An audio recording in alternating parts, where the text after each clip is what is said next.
ये ज़लज़ले के झटके कराची में मुसलसल आए और अभी भी आ रहे हैं। डॉक्टर साहब का ये क्लेम है कि किसी भी शहर में या किसी भी मुल्क में ज़लज़ला एक रिकॉर्ड मुद्दत के बाद ज़रूर आता है। इस तरह का कोई ज़लज़ला रिकॉर्ड होता है जो हम कभी नहीं चाहेंगे कि हो, तो उस सूरत में क्या कराची सरवाइव कर सकता है?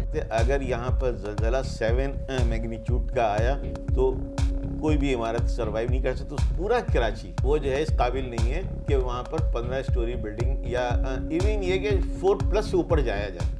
जी नाज़रीन, कराची से मैं हूँ सफदर रिजवी और आप देख रहे हैं एक्सप्रेस एक्सक्लूसिव।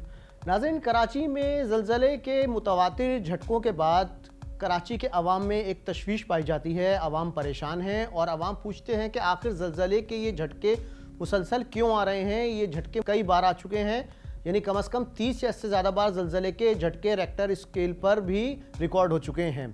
कराची के अवाम ये जानना चाहते हैं कि ये झटके क्यों आ रहे हैं, इसकी क्या वजूहात हैं, इसके क्या अवामिल हैं, और खुदा न खास्ता अगर कोई बड़ा ज़लज़ला आता है तो उस सिलसिले में उसकी रिपरकेशन क्या हो सकते हैं। इस सिलसिले में हमने गुज़िश्ता प्रोग्राम किया था जिसमें अर्थक्वेक इंजीनियर से बात की थी और उन्होंने कुछ अवामिल, कुछ वजूहात बताई थी, जिसमें ज़मीन में मुसलसल खुदाई करके पानी निकालना एक बड़ी वजह थी। लेकिन आज हम मौजूद हैं माहिर उलूम अर्ज़ियात और उर्दू यूनिवर्सिटी के साबिक़ vice chancellor doctor Arif Zubair के साथ, जिनसे हम ये जानना चाहेंगे कि आखिर ये ज़लज़ले के झटके कराची में मुसलसल आए और अभी भी आ रहे हैं। डॉक्टर साहब का ये क्लेम है कि किसी भी शहर में या किसी भी मुल्क में ज़लज़ला एक रिकॉर्ड मुद्दत के बाद ज़रूर आता है। वो रिकॉर्ड मुद्दत 75 से 100 साल होती है।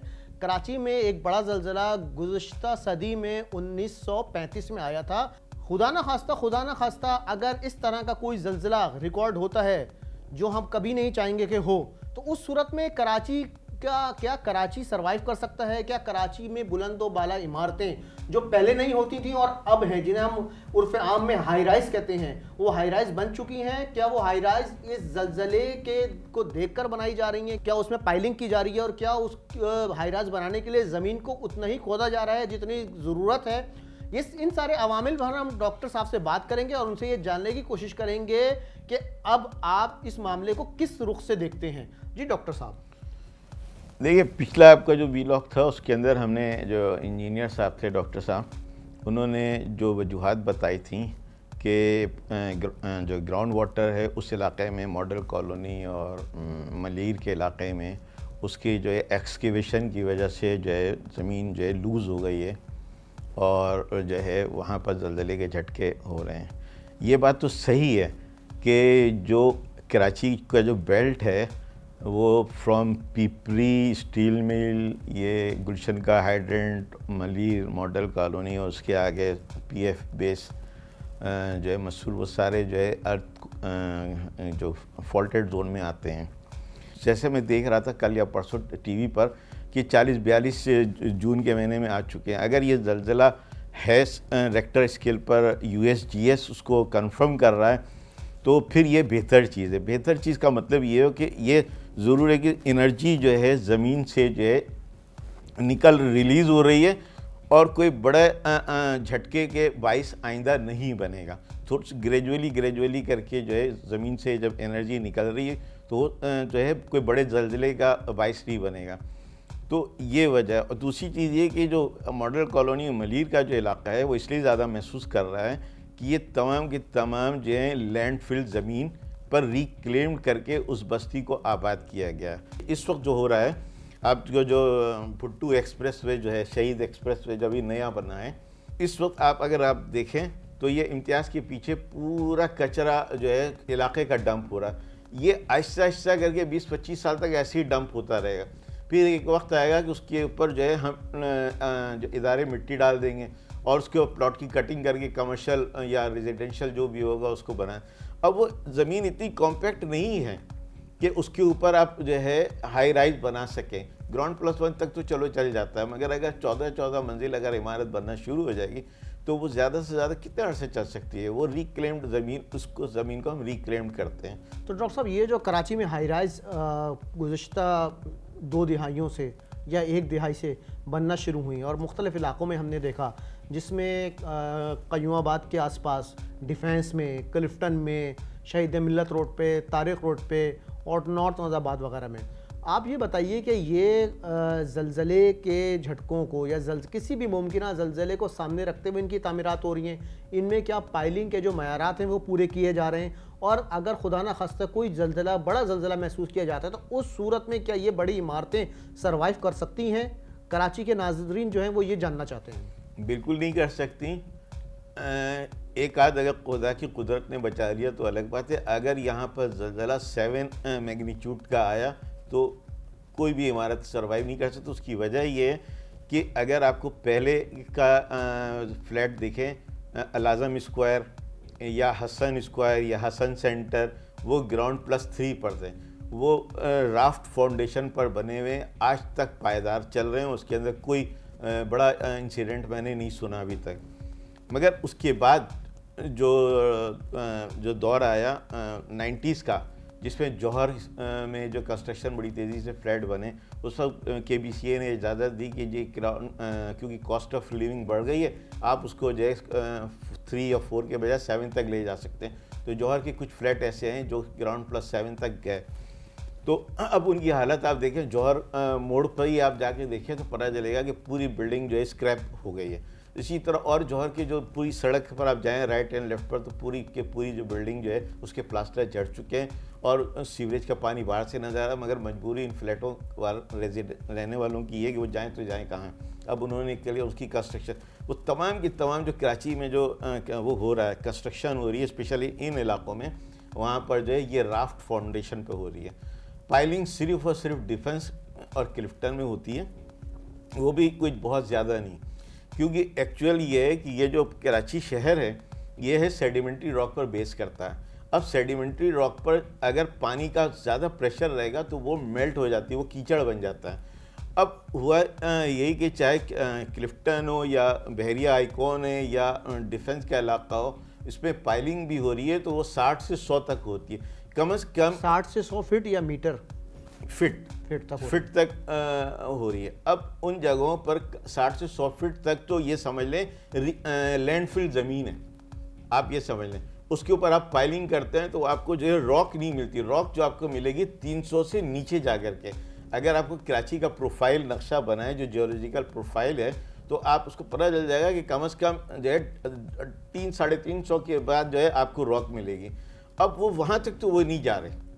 अब वो 100 फीट, ज़्यादा 125 फीट, अगर लैंडफिल ज़मीनों पर सही कॉम्पेक्शन और पाइलिंग नहीं होगी और इस तरह की हाई राइज बनेंगी तो कितने साल चल सकता है ज़्यादा।